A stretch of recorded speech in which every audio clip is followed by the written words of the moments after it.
Bitcoin finally recovered rallies after the CPI for April was within expectations, and ETF inflows accelerated. How high could Bitcoin goeth? Now, crypto analysts are debating whether the SEC will approve or deny the spot Ethereum ETFs this Thursday. But if we take a glance at the total crypto market volume, it over the last 24 hours is 52.37 B, which makes a 28.95% decrease. The total volume in DeFi is currently 5.04 B, 9.63% of the total crypto market 24-hour volume. The volume of all stablecoins is now 46.91 B, which is 89.57% of the total crypto market 24-hour volume. Simply put, the global cryptocurrency market cap today is 2.69 trillion, a 0.16% change in the last 24 hours. Michael Saylor, who is a vocal Bitcoin advocate and executive chairman of MicroStrategy, expresses his strong belief in a coming Bitcoin halving and bull run, which is potentially funded by factors like the approval of a spot Bitcoin ETF. For some proponents of cryptocurrency, the halving underscores Bitcoin's value as an increasingly scarce asset. Of course, at this time, the crypto market is heating up. We are at 37.8 bull market progress. Well, today Bitcoin became the first and largest cryptocurrency by market cap, which neared $72,000 during the Tuesday trading session, and now it reaches intraday highs of $71,980. The largest cryptocurrency asset extended its surge from Monday's session, when its price increased from $66,050 to $71,560, its highest level since early April. However, crypto prices rose on hints of progress toward US approval of exchange-traded funds investing directly in Ethereum, a departure from a more pessimistic outlook last week.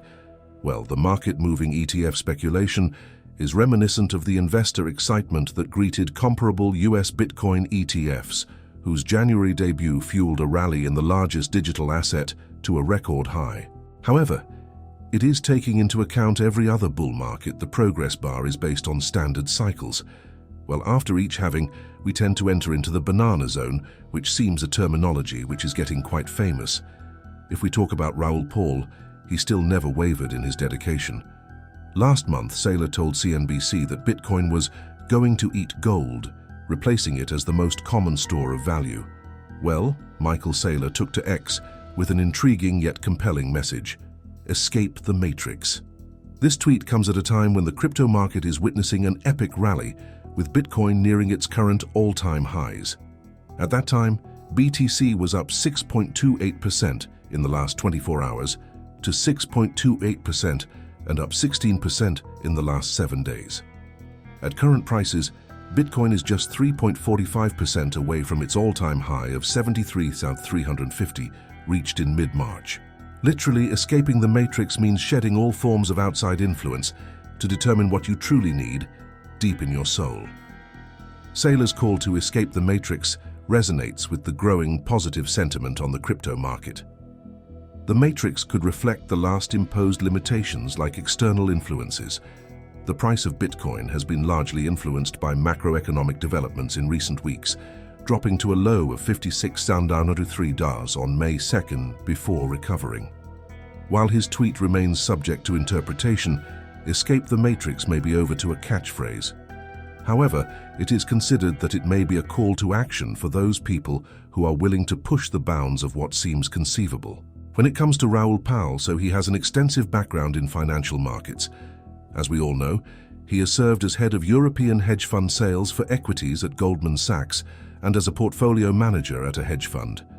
More recently, he started his own crypto hedge fund. No doubt his opinion on crypto is also too valuable around the world, and he is constantly sending out market insights to his 1 million followers on X. Simply means, Powell considered many factors to arrive at his prediction that Bitcoin will go as high as $1 million by 2025. He also added that the Bitcoin halving, expected to occur this week, could propel prices. In 2016 and 2020, the halving served as the dividing line between small gains and also huge amounts of growth. However, the price of Bitcoin went from around $800 just before the halving to a high of over $20,000 in 2016.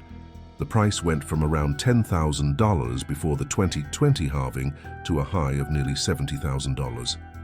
In this way, the halving might have a huge impact on the price if the Bitcoin market cycle continues to drive the market. Cathie Invest CEO Cathie Wood has said Bitcoin's rise to a record high this year has been in part due to national currency devaluations around the world. Bitcoin has gained above to 130% in the past 12 months, hitting an all-time high of $73,800 last month, alongside a wave of demand from spot Bitcoin ETFs in the United States. Wood said in an interview with CNBC, stating that Bitcoin is an insurance policy against rogue regimes and horrible fiscal and monetary policies. Cathie Wood attributes Bitcoin's rise to national currency devaluations. Well, Wood called Bitcoin an insurance policy against rogue regimes and horrible fiscal and monetary policies. Cathie Wood said currency devaluations in Nigeria, Egypt, and Argentina are behind Bitcoin's rise this year. Wood labeled Bitcoin as an insurance policy against rogue regimes. However, last month, she reiterated her Bitcoin price target of $1.5 million. She said, "There is something else going on around the world." Wood said, "There are currency devaluations taking place that people are not talking about.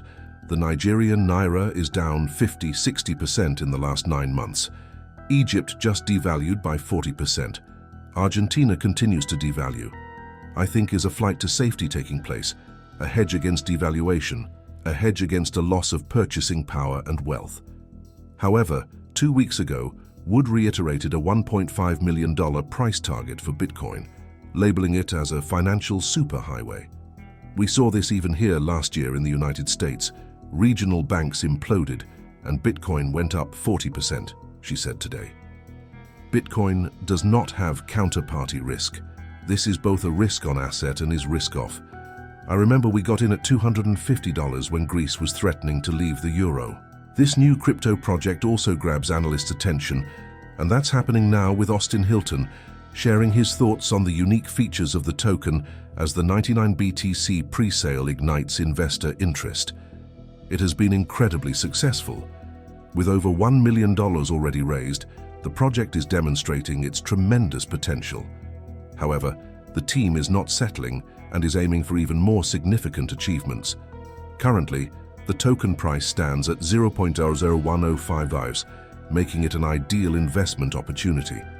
The next price increase will occur within 7 days, or once the funding goal for this stage, approximately $2 million, is reached.